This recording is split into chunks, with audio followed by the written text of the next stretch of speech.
Indonesia mungkin tidak ikut perang langsung, tapi sebagai negara yang berada di jalur pelayaran dunia seperti Selat Malaka dan Alki, Indonesia itu sangat rentan kena dampak konflik globalnya. Gangguan jalur perdagangan, krisis energi, lonjakan harga pangan, semua itu terjadi tanpa satupun peluru ditembakkan ke wilayah Indonesia. Sekarang kita masuk ya ke program yang sering jadi bahan ejekan, MBG, makan bergizi gratis. Banyak orang melihatnya hanya sebagai program makan siang untuk anak sekolah.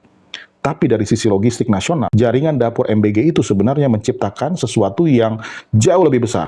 Bayangkan nih, ribuan dapur yang tersebar di seluruh Indonesia dengan rantai distribusi bahan pangan yang sudah terbentuk. Di dalam situasi krisis nasional, terjadi perang dunia ketiga, jaringan seperti ini bisa jadi berubah fungsi menjadi sistem distribusi makanan darurat dalam skala sangat besar. Artinya, negara sudah punya infrastruktur logistik makanan yang siap digunakan kapan saja. Lalu, food estate yang sering diketawain orang. Program ini sering dikritik karena dianggap proyek gagal. Sebagai kritik memang valid lah, tapi secara strategis tujuannya jelas.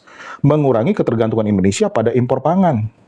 Karena dalam situasi perang global, negara pertama yang panik biasanya bukan yang kekurangan senjata, tapi yang kekurangan makan. Lu pikir Vietnam mau jual berasnya kalau terjadi perang dunia ketiga? Mau jual ke Indonesia? Kagak lah, dia taruh buat dia sendiri. Nih, program biodiesel dari sawit seperti B35 atau bahkan B50 bertujuan mengurangi ketergantungan pada impor minyak. Makanya kalian yang sering menghina kebun sawit lagi. Hei, kalau terjadi perang, lu pikir kapal tanker Pertamina itu bisa bebas di laut? Lu pikir tuh nggak bakal dibajak gitu? Ratusan ribu barrel? Ya enggak lah.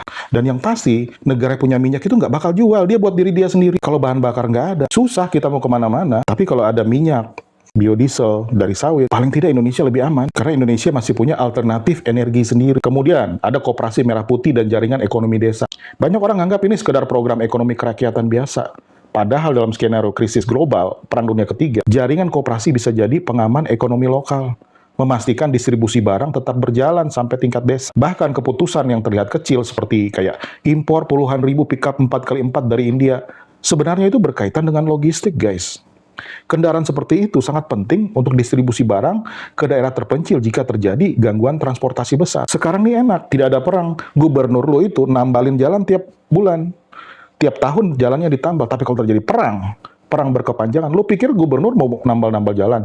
Kagak ada duitnya. Jalanan itu pasti rusak, guys. Yang bisa lewat itu cuma pick up 4x4. Belinya dari India. India itu negara sahabat. Supply spare part. Paling nggak lebih aman dari sana. Nih, belum lagi nih pembangunan desa nelayan di banyak wilayah pesisir. Nih, selain meningkatkan ekonomi nelayan, desa-desa ini juga berfungsi sebagai lapisan awal pengawasan wilayah laut Indonesia. Karena dalam konflik Indo-Pasifik, wilayah laut itu justru jadi titik paling sensitif. Jadi pertanyaannya, apakah semua kebijakan ini pasti sempurna? Tidak. Apakah semuanya pasti berhasil? Belum tentu. Tapi kalau kalian melihatnya dari perspektif geopolitik yang lebih besar, pola kebijakannya sebenarnya sudah cukup jelas.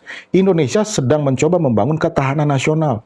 Bukan dari sisi militer saja, tapi dari sisi pangan, energi, ekonomi rakyat, dan logistik. Karena di dunia yang semakin tidak stabil seperti sekarang, negara yang bertahan itu bukan selalu negara yang punya kekuatan militer paling kuat, tapi negara yang paling siap menghadapi krisis berkepanjangan. Perang berlarut-larut, perang berkepanjangan. Dan kalau suatu hari nanti dunia benar-benar masuk ke fase konflik besar, perang dunia ketiga, mungkin saat itu banyak orang baru sadar bahwa program-program yang dulu mereka anggap remeh dan ketawain dan menghina-hina, sebenarnya adalah bagian dari persiapan bertahan hidup sebagai negara. Gimana menurut pendapat kalian? Tulis di kolom komentar ya.